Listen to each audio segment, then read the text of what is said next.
வணக்கம் நண்பர்களே.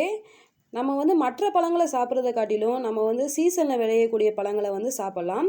அப்படி இந்த மே ஜூன் மாதங்களில் சீசனாக கிடைக்கக்கூடிய பழம் தான் இந்த திராட்சை பழம். இந்த திராட்சை பழத்தை நம்ம சாப்பிட்றது மூலமாக நம்ம உடம்புக்கு நிறையா கேன்சர் எதிர்ப்பு தன்மைகள் உருவாகுது. நம்மளுடைய இதயத்தை நல்லா பலமாக வச்சுக்கிறதுக்கு ரொம்பவே திராட்சை பழம் உதவுது.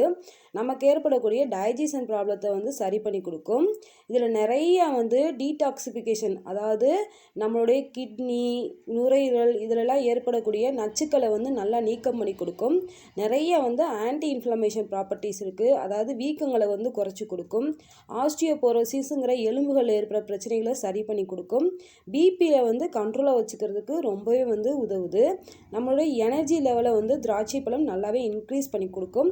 நமக்கு ஏற்படக்கூடிய மலச்சிக்கல் பிரச்சனைக்கு நல்ல ஒரு தீர்வாக இருக்கும் திராட்சை பழத்தை எடுத்துக்கிறது மூலமாக. இது போல் வீடியோஸ் வேணும்னா